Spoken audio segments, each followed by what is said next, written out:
questions. We now come to questions of the Prime Minister. Mike Martin. Question number one, Mr. Speaker. Prime Minister. Thank you, Mr. Speaker. I welcome the progress in talks between Ukraine and the United States. We must now redouble our efforts to get a lasting, secure peace. And Mr. Speaker, on Saturday, I'll convene international leaders to discuss how we can make further progress. Can I also pay tribute to the bravery and dedication of all those responding to the ship collision off the East Yorkshire coast? Our thoughts, and I'm sure of the whole House, are with the family of the crew member who is sadly presumed dead. Mr. Speaker, this week we introduced landmark legislation to get Britain building, paving the way to restoring the dream of home ownership for working people across the country. We're also driving forward our Employment Rights Bill, the biggest boost to workers' rights in a generation. That's our plan for change in action. This morning I had meetings with ministerial colleagues and others. In addition to my duties in this House, I shall have further such meetings later today. Mike Martin. Thank you, Mr. Speaker. Russia has abducted at least 19,000 Ukrainian children and transferred them to Russia. They have been told that their parents don't love them, they've been placed in Russian homes, and they have been re-educated. For this despicable crime and others, the International Criminal Court has issued 6 arrest warrants for Vladimir Putin and his gang. I note the Prime Minister's previous fulsome support for the ICC, and I also note his comments just last night about the support that the UK will offer to Ukraine in achieving a just and lasting peace. Will the Prime Minister confirm to the House that British peacekeeping troops will only be deployed to Ukraine if the peacekeeping deal includes both the return of Ukraine's children and Putin's prosecution? Well, Mr. Speaker, firstly, I thank you for raising this issue because it is an absolutely terrible case of abduction and kidnapping. And when we say a lasting, just settlement or peace in Ukraine, it must, of course, involve dealing with this issue. And we are, as he would expect, raising it continually with our allies. John Davis. Thank you, Mr. Speaker. Telford and Britain voted for change in July. Yet this week we saw the bizarre spectacle of the Conservatives attempting to bring back the Rwanda policy, clinging onto a gimmick that cost the British taxpayers £700 million, yet only sent 4 volunteers to Rwanda. As Labour works to secure our borders through our plan for change, does the Prime Minister agree with me? It's quite clear the party opposite have done absolutely nothing. Well, he's quite right. They ran an open borders experiment that saw numbers go up to almost 1 million. And the leader of the opposition was the cheerleader, thanking herself for the lobbying that she did. The Rwanda scheme, yes, Mr. Speaker, £700 million of taxpayers' money to remove 4 volunteers. What a contrast. We've got the flights off, 19,000 people removed who shouldn't be here. As with the NHS, with prisons, the economy, everything else, we're clearing up the mess that they lost. Even the opposition can be very long. Later today, the Prime Minister is meeting the family of Sir David Amess. Sir David gave this House and our country 40 years of service. I hope the Prime Minister will agree that getting the response to his murder right is vital, not just to his family, but to our democracy. Mr. Speaker, every week, I speak to businesses who are letting go of staff or closing. Has the Prime Minister been given an estimate of how many people will lose their jobs because of his budget? Prime Minister. Mr. Speaker, just on the question of Sir David, he was a deeply loved and respected colleague, and behind me is the plaque, as is the plaque to Joe Cox in front of me. And I know this was deeply felt by the House, but particularly, as I acknowledged at the time, by the party opposite, who lost a colleague and a friend in the most awful of circumstances. Mr. Speaker, I am meeting the Amess family later on today, and will make sure that they get answers to the questions that they ask. Mr. Speaker, in relation to businesses, I'm really pleased to say we've got thousands of new jobs into the economy. We've got more investment in the last 20 years an absolute record. Wages are up higher than prices. 3 interest rate cuts, the best boost for the cost of living for a very long time. Mr. Speaker, the Prime Minister needs to get out more. Inflation is up, and estimates of job losses are between 130,000 and 300,000. Okay. His tax rises are hurting every sector of the economy. Things are getting worse for nurseries. Nurseries are writing to stressed parents right now, telling them that fees will go up because of his jobs tax. Can he explain how more expensive childcare is good for the economy or for working families struggling to make ends meet? Well, Mr. Speaker, we're putting in childcare. Look at the breakfast clubs, 2 in her constituency. But she's rather forgetting the $22 billion black hole that they left, that we had to deal with. That's why we had to take the necessary but right measures we did in the budget. And what's her response? Not that she'd reverse them. Oh no, she doesn't say that. She attacks what we've done, but she doesn't say she would reverse it because she wants all the benefits of our budget in returns of investment, but she doesn't want to pay for it. That's how we got into the mess in the first place.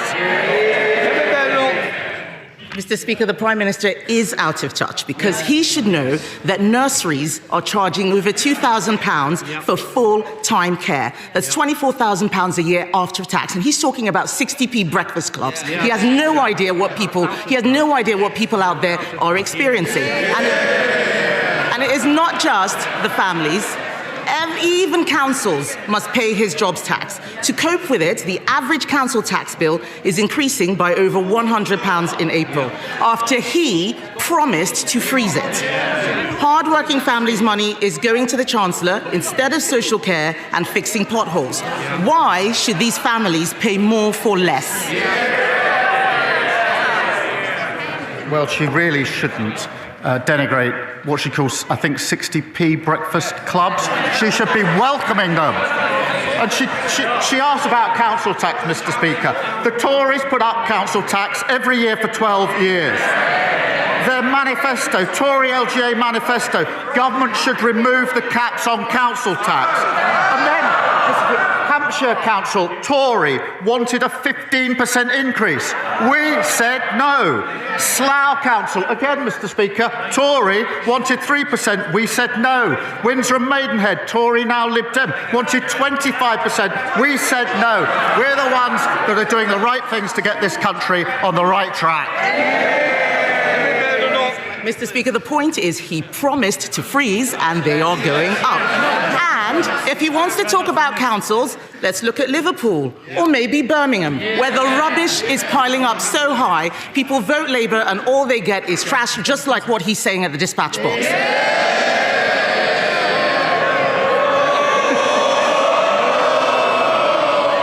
People all over the country are suffering, not just in Birmingham. Millions of elderly people have had their winter fuel payments snatched away. At the same time, care home fees are set to go up by a devastating £3,000 because of his jobs tax. How does he expect pensioners on a fixed income to make ends meet? Mr. Speaker, this is why it's so important that wages are up higher than prices. That's why it's so important that the interest rates are coming down. This is the biggest boost for the cost of living for a very, very long time. What we're doing is picking up and fixing the mess that they left. Mr. Speaker, the Prime Minister is not looking at what is happening out there. Every day I speak to businesses who are telling us that they think that they are going bust. And as if businesses and families didn't have enough to worry about, supermarkets say food prices will increase by over 4% because of the jobs tax. And that's before we get to the immoral family farms tax on the very farmers who work so hard to produce our food. What does the Prime Minister have against farmers anyway? Does he not see that his budget is killing farming in this country and he is making life so much harder for everyone else? Mr. Speaker, the budget provided £5 billion for farming over the next 2 years. That is a record amount. We've set out the roadmap for farming, which has been welcomed by farmers. And many thousands of farms have benefited from the farming schemes. But she talks about prices. Wages are going up higher than prices. That's the first in a long time that's happened. So for families across the country, they're better off under Labour. He's got no answers today. What the farmers are complaining about is the sustainable farming incentive, which he has just scrapped or withdrawn. They are making mistakes with this budget. And that's why in 2 weeks, the Chancellor will come to this House to present an emergency budget the Prime Minister said we would not need. They will try and make out it's because of global events, but the truth is they trash the economy with their bad choices.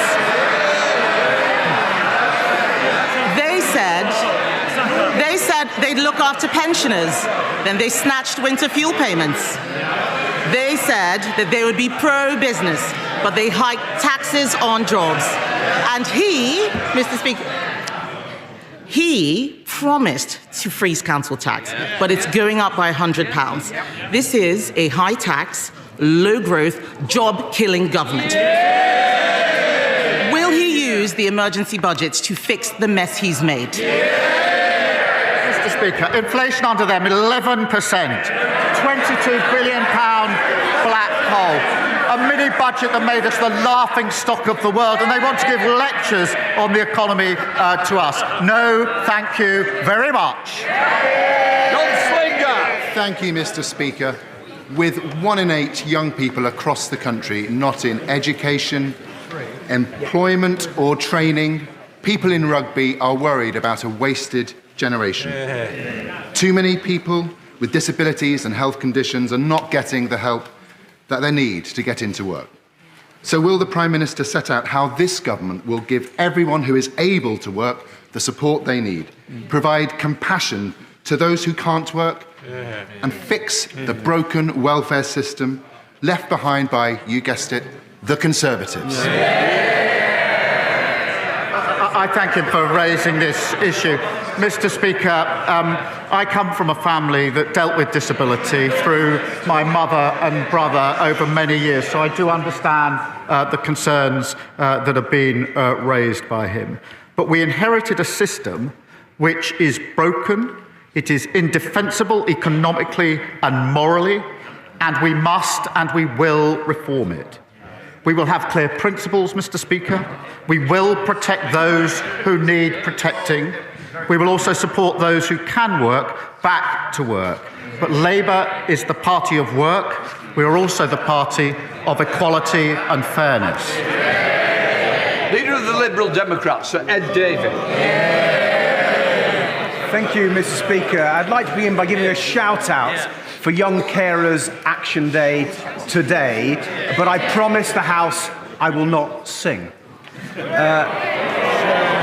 Mr. Speaker, the Prime Minister has rightly spoken about the need to get more people into work, and he repeated that now, so people have more dignity, we can get the economy going, and we can cut the benefits bill after the disgraceful legacy left by the Conservatives.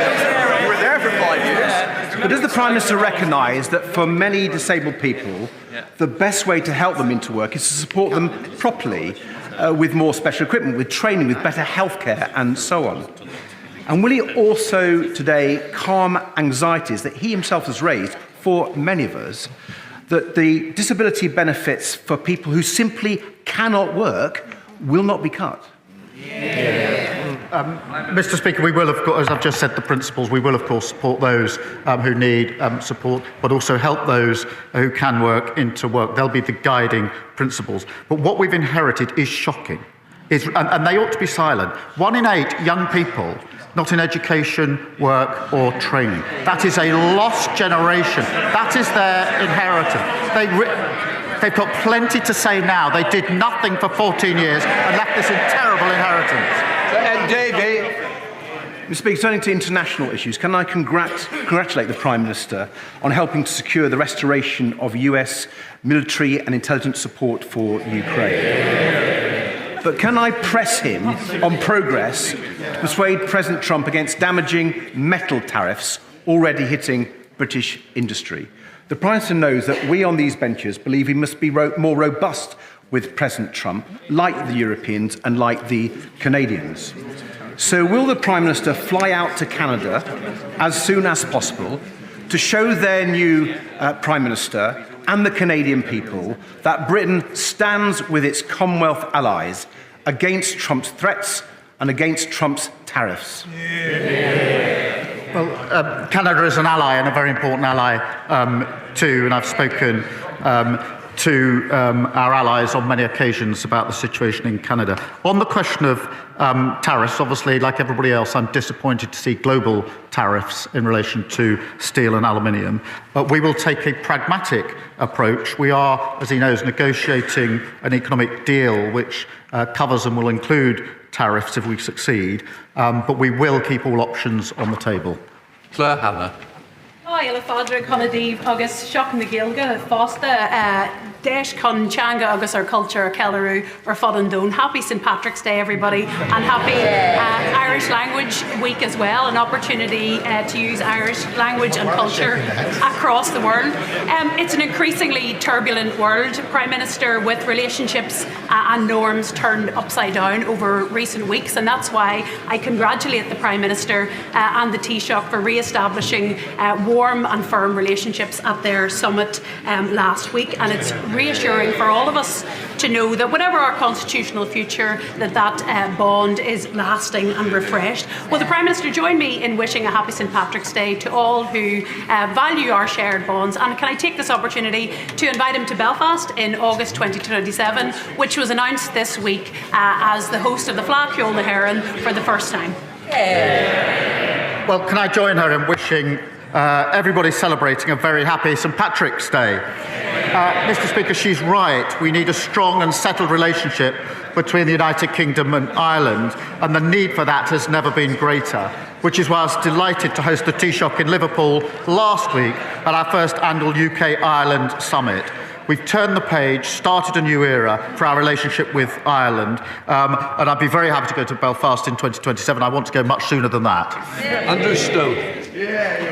Thank you very much, Mr. Speaker. In just 20 days' time, new sentencing guidance will come into effect that the Justice Secretary has already conceded will be two-tier in its nature. It will mean that the colour of your skin or the religion you have can give you leniency in the eyes of the law and will plunge public confidence in the judiciary into crisis. But it is avoidable. We Conservatives have tabled a bill that, if backed on Friday, can stop this guidance in its tracks. So will the Prime Minister, will he now overrule his Justice Secretary and confirm here and now that he will back this bill, or will he simply step aside and prove he has in fact been two-tier Keir all along? Well, everyone should be equal before the law. That is why the Lord Chancellor has taken up the issue with the Sentencing Council. But he needs to do his homework, because the proposal that he complains about was drafted in 2024. And the last government was consulted. And when they were consulted, what did they say? They said they welcomed the proposal. Now, Mr. Speaker, I understand that the Shadow Justice Secretary is taking the Sentencing Council to court. Perhaps he should add himself as the second defendant so we can get to the bottom of the Thank you. Mr. Speaker, I'm very proud to represent a constituency that has 8 synagogues, a thriving Jewish population, and the UK's largest Jewish cultural centre, JW3. But this week, I was horrified to read reports about rising anti-Semitism on NHS wards, and in particular, a shocking incident in which a Jewish NHS staff member was called a baby killer by their colleague. The NHS that I know and love is open to everyone, regardless of their background. So could I ask the Prime Minister, what is he doing to ensure that my Jewish constituents can safely use our beloved National Health Service? Well, I thank her for raising these deeply concerning reports. It is completely unacceptable for anyone to experience racism, discrimination or prejudice in the health service. I know my right honourable friend, the Health Secretary, takes such reports extremely seriously. It is a fundamental principle that the NHS provides care and treatment for everyone, regardless of race, faith or background. This is a really serious issue.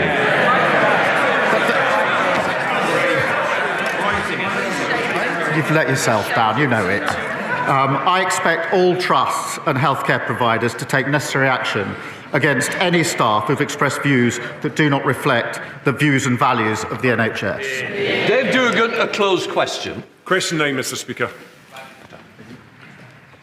Mr Speaker, he asked about UK-US relations. As he knows, and the House knows, I'm committed to strengthening those relations. The US is an indispensable ally. We are working together to try to secure a just and lasting peace in Ukraine. And I've spoken to the President on a number of occasions, including this week. Dave Dugan.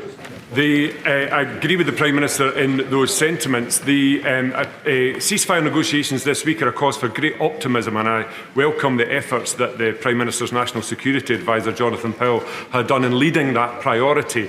But last week at the dispatch box, the Prime Minister said in answer to my right honourable friend, the member for Aberdeen South, that he had no knowledge of the United States planning to withdraw military aid from Ukraine, yet they did that the following day. It's against that backdrop, because I know the Prime Minister wants a just and lasting peace in Ukraine that respects Ukraine's borders and territorial integrity. When he's impressing that priority upon the President of the United States, what reassurance can he give the House today that the President of the United States is actually listening? Let me give this reassurance. As soon as that step was taken, I and my team started work to try and ensure that we could get back to a situation of full support for Ukraine.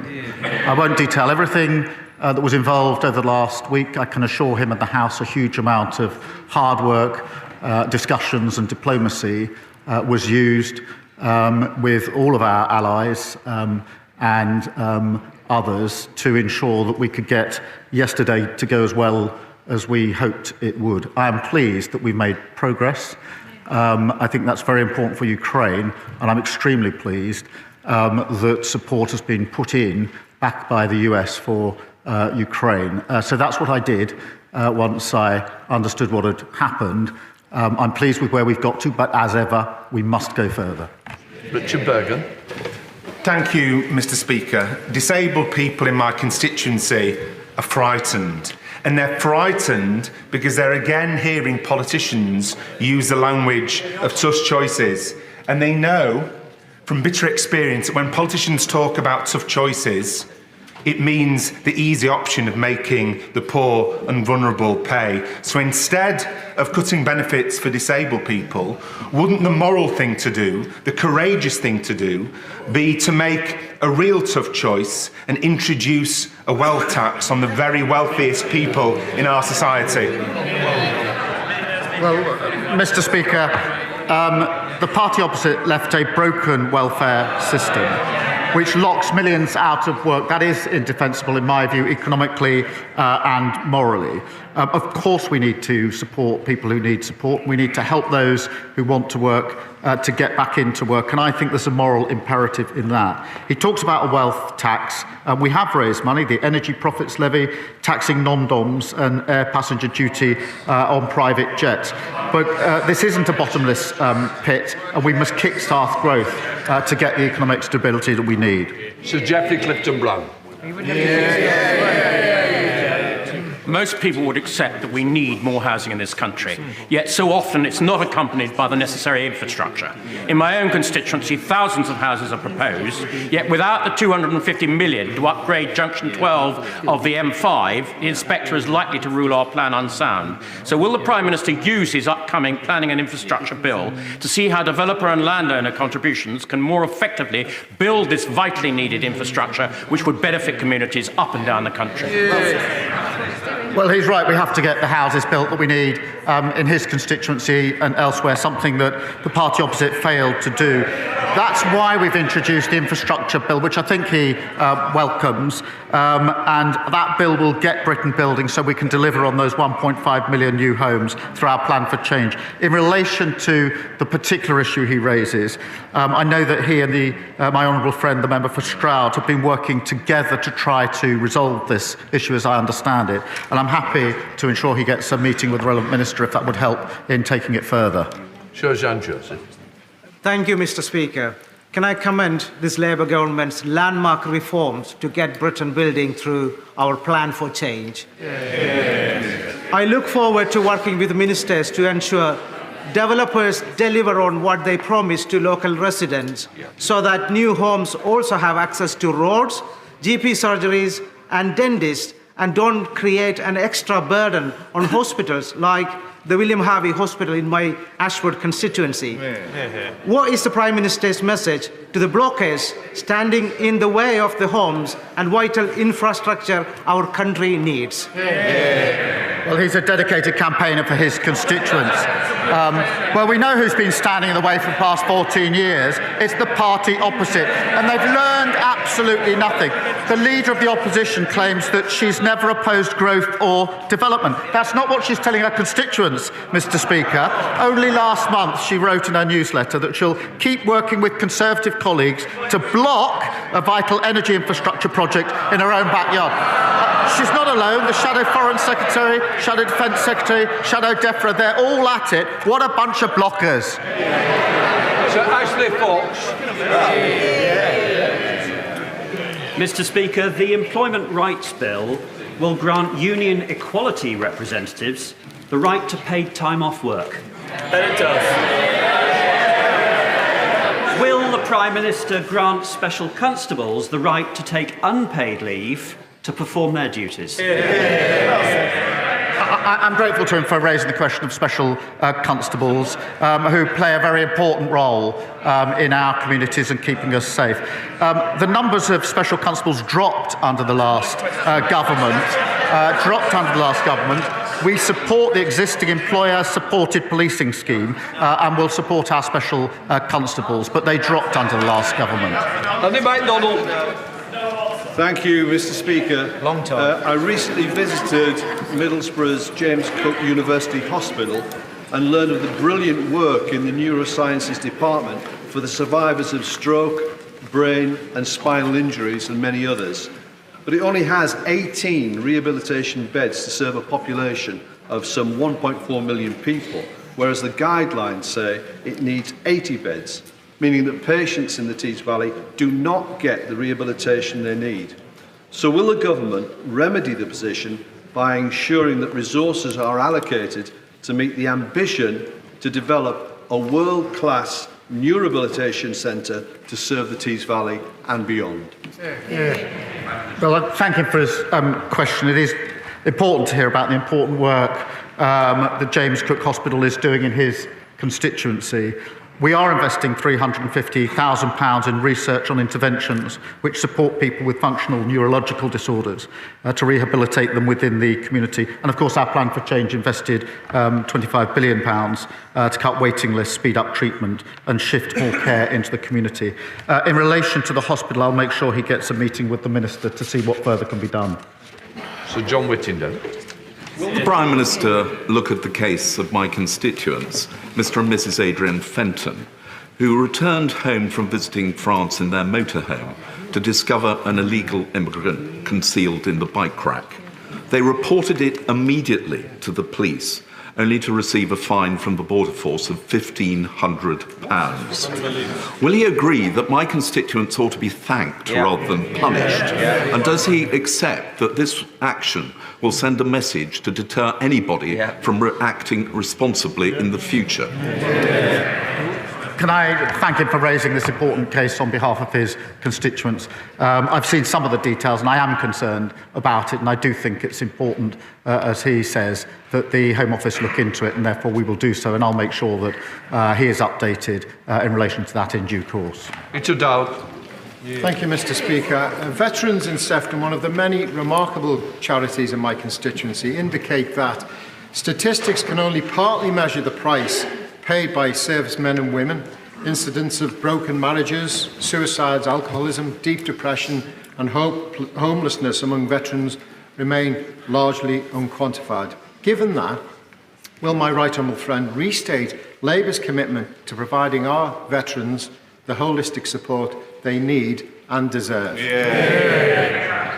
Well, we owe an extraordinary debt to our veterans, Mr. Speaker. We are committed to renewing the nation's contract with those who've served, and that includes the guarantees of homes for heroes for those who have served, dedicated mental and physical healthcare pathways in the NHS, and dedicated to sport to help those leaving service using their skills to find new and fulfilling careers. Sir Dyke.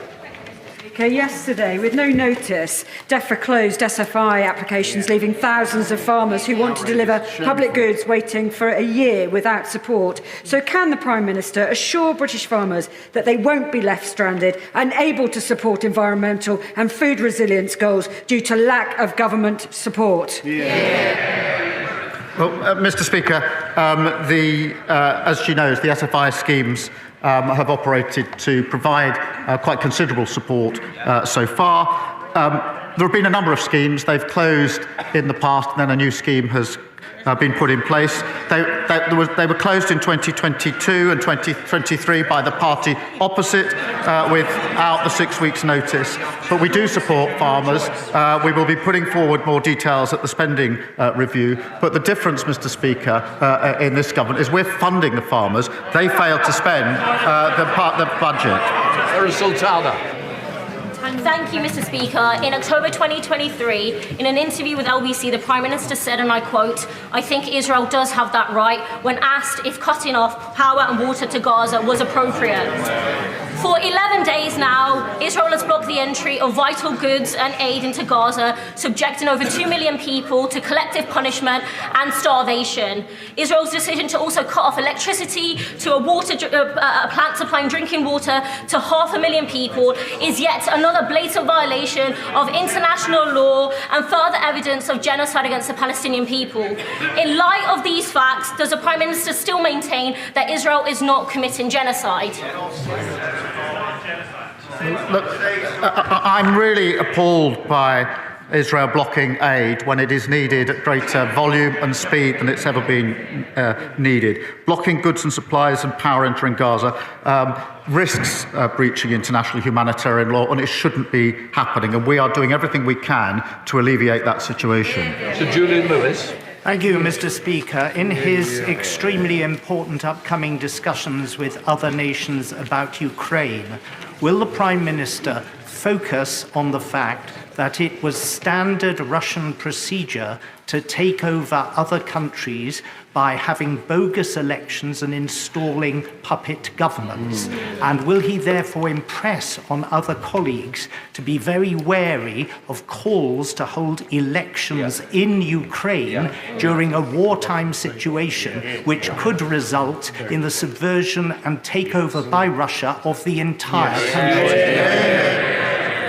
Thank you for raising a really important point, and the track record is there for all to see. On top of that, of course, we in this country did not hold elections when we were at war. That is a perfectly reasonable and normal course of behaviour. And yes, of course, that has to be part of our discussions as we go forward, including the meeting that I'm convening on Saturday. Lord Hatton.